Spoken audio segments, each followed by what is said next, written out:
నీ ప్రేమ సంగతి నాకు తెలియదు కానీ నీది పరమ వంకర బ్రతుకు. నోరు విప్పితే పచ్చి అబద్ధాలే చెప్తావు, జనాన్ని దారుణంగా మాయ చేస్తుంటావు. అవునా? నిజమేననుకోండి, కానీ ఏ మాట కామాటే చెప్పుకోవాలి. ఈ విషయాలన్నీ నేను క్యాసెట్లో మీకు ముందే చెప్పాను. నేను నీకు పరీక్ష పెట్టి తెలుసుకున్నాను. నీ ప్రేమలేఖలాగే అది కూడా కొత్త రకంగానే ఉంటుంది. నిజమా? నేను నిన్ను పెళ్లి చేసుకోవాలనుకుంటే నువ్వు ఆ పరీక్షలో నెగ్గాలి. తప్పకుండా నెగ్గుతాను. అదేమిటో చెప్పండి. నువ్వు ఒక నెల రోజుల పాటు అన్నీ నిజాలే చెప్పాలి. కొత్త రకం పరీక్ష అంటే నేను ఇంకా సముద్రం మీద పరిగెట్టమంటారో చంద్రమండలం మీద నడవమంటారో అనుకున్నాను. ఓ సింతేనా? ఇంకా చాలా ఉంది, జాగ్రత్తగా విను.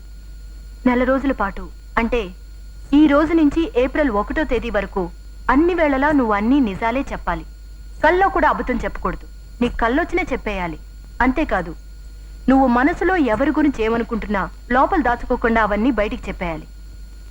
వన్ మోర్ థింగ్, నువ్వు ఈ నెల్లాళ్ళు కాలనీలోనే ఉండాలి. ఎట్టి పరిస్థితుల్లోనూ అది దాటి బయటికి వెళ్ళకూడదు. అర్థమైందా? ఇదిగో ఆ కుప్పిగంతులే వద్దంటున్నాను. అసలు ఈ పందెం ఎందుకు పెట్టానో తెలుసా? తెలీదు. నిన్ను వదులుచుకోవడానికి. అంటే నేను ఈ పందెంలో గెలిచినా కూడా వదులుకుంటారా? అసలు నువ్వు గెలిస్తే కదా. ఒకవేళ గెలిస్తే నిన్ను తప్పకుండా పెళ్లి చేసుకుంటాను. అలాగని నాకు ప్రూఫ్ ఏంటి? తీరా నేను గెలిచిన తర్వాత తూనా బొడ్డు అంటే? నువ్వు ఇలా అడుగుతావని ఎక్కడో అనుమానం వచ్చే ఒక అగ్రిమెంట్ రాశాను, చూడు. మళ్ళీ చెప్తున్నాను, బాగా ఆలోచించుకో. ఇదంతా ఆషామాషి విషయం కాదు. నీలాంటి వాడికైతే మరీ కష్టం. ఆ తర్వాత నువ్వు ఎలాంటి ప్రాబ్లమ్స్ ఫేస్ చేసినా చివరికి నీ పీక తగినా జాలిపడను. నేను మాటంటే మాటే, పందెమంటే పందెమే. ప్రపంచం బద్దలైనా పట్టించుకోను. అంత మొండిదాన్ని.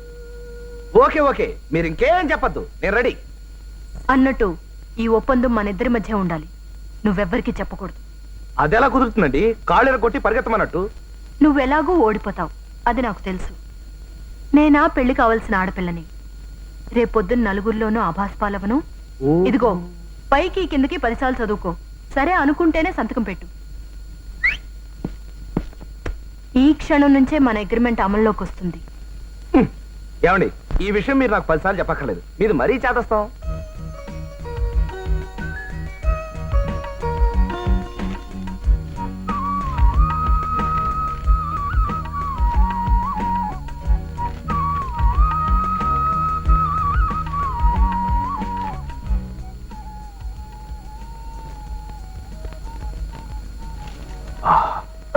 ఏంటి అలా చూస్తున్నావు? ఏం లేదు, బాగుంది. బ్రా సైజ్ ఎంత ఉంటుందా అని. రాస్కల్, ఆడవాళ్ళతో ఎలా బిహేవ్ చేయాలో కూడా తెలీదా నీకు? అదేంటండి, మీరే కదా ఈ క్షణం నుంచి అన్ని నిజాలే చెప్పాలన్నారు. కాబట్టే. Very good. నీ సిన్సియారిటీకి నేను మెచ్చుకుంటున్నాను. నెల్లాళ్ల పాటు నువ్వు ఇదే విధంగా అన్ని పచ్చి నిజాలే చెప్తూ బతకాలి. అర్థమైందా? ఈరోజు మార్చి 1 మన పెళ్లి అవ్వాలంటే నేను అగ్రిమెంట్లో గీసిన హద్దులు అంగుళం కూడా దాటే హక్కు నీకు లేదు. ఈ నెల్లాళ్ళు నువ్వు నా అగ్రిమెంట్ ఆధీనంలో ఉన్నట్టు లెక్క. దీని నుంచి నీకు ఏప్రిల్ 1న విడుదల.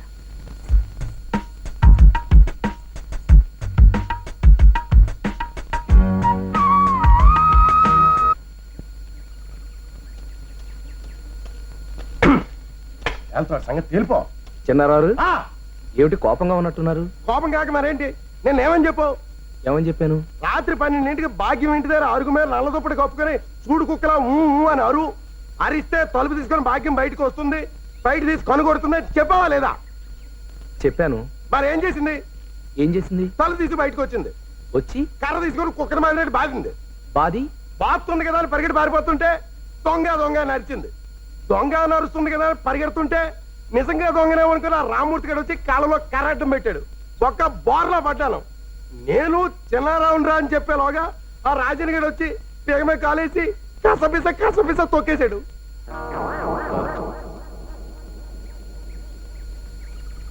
చిన్నారావు గారు, మీరు నన్ను క్షమించాలి. అసలు ఏం జరిగిందండి? ఏం జరిగింది?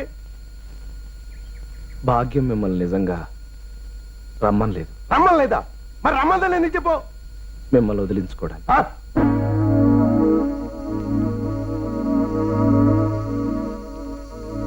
ఏంట్రా అసలు ఏంట్రా నీ ఉద్దేశం? ఆ భాగ్య ఉద్దేశం ఎన్నాళ్ళలా తప్పించుకుంటారా?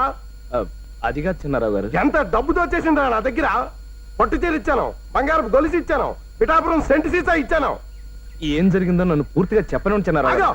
నువ్వేంట్రా చెప్పేది? నీ సంగతి నేను చెప్తాను.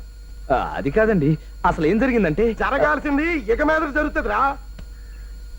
లెవెల్ క్రాసింగ్ దగ్గర మనుషుల్ని పెట్టి నేను మటర్ చేయించకపోతే నా పేరు చిన్నారావే కాదు. పాప మా భాగ్యం తప్పేం లేదండి. ఏమండి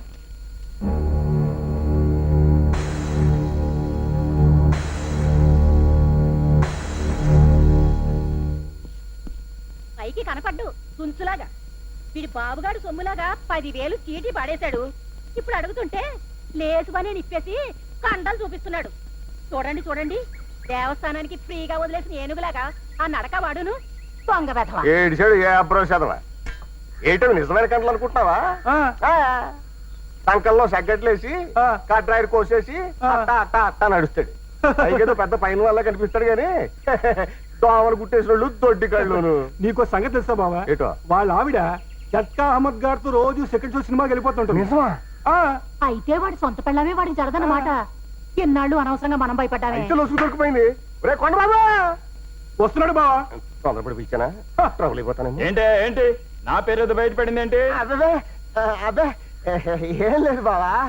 మా ఆవిడి కొండబాబు అన్న ఏంటి ఈ నెల చీటీ డబ్బులు ఇంకా కట్టలేదంటే కంగారు పడిపోతుంటాను. నోర్మల్ కొండబాబు అంటే ఎవరు అనుకుంటున్నా? ఏడు కొండల బాబు ఈ నెల కాకపోతే వచ్చే నెల ఇచ్చేస్తానని చెప్తున్నాను. కదూ కదూ కదూ. ఏంటిది? ఎందుకే నువ్వు నవ్వుతున్నావు? అబే ఏం లేదండి. ఆగు. నిజం చెప్పకపోతే చంపేస్తా. ఏమన్నాడు చెప్పరా? మూర్తి గారు, ఇవి చెగ్గట్లు కాదండి, కండలే. తగ్గట్లేంటి? మూర్తి గారు ఏదో మాట్లాడుతుంటాను. అదే మీవి కండలు కావట. సంకలో చెగ్గట్లేసి కట్రాయిరు కట్ అయ్యి మీరు అలా నడుస్తారట. మీది దోమలు కుట్టేసిన బోధ ఒళ్ళట, కింద దొడ్డి కాళ్ళట. మీరు పెద్ద పైల వల్ల ఫీల్ అవుతారట. ఇదిగో మీరేదో చీటీ కట్టాలని కట్టడం మానేశారట కదా, ఆ కోపంతో మీ వెనకాల చేరి తెగ తిట్టుకుంటున్నారు. అన్నట్టు అసలు విషయం చెప్పడం మర్చిపోయాను. ఆ స్వామి ఇంకో పెద్ద మాట అన్నాడండి. నేనేమన్నాను చెప్పు, ఏమన్నాడు? మీ ఆవిడ జట్కా అహ్మద్ గారితో సెకండ్ షోల కాడికి తిరుగుతున్నాడు. ఏంటిది, టీకి పోగులు పెట్టేసేలాగా ఉన్నాడే. అమ్మో,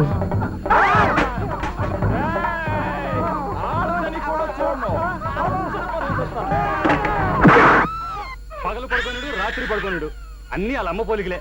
చా కొద్దిగా మనశ్శాంతి లేకుండా పోతుంది. పొద్దునే పేపర్ మీద వచ్చేసాడు. పోస్తాడు గాని ఇదిగో ఏంటి నా పోలికలా? మొదలెట్టావు.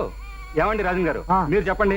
ఈడి నా పోలికని ఇది, దాని పోలికని నేను. రోజు గొడవలేనండి. ఎంతకీ ఎవరి పోలిక మీరు చెప్పండి. నా కొడుకు నన్ను చెప్పండి. అదేంటి చెప్తే కొంపలు అంటుకో. చుమ్మా చిన్న పిల్లవాంటి కదా.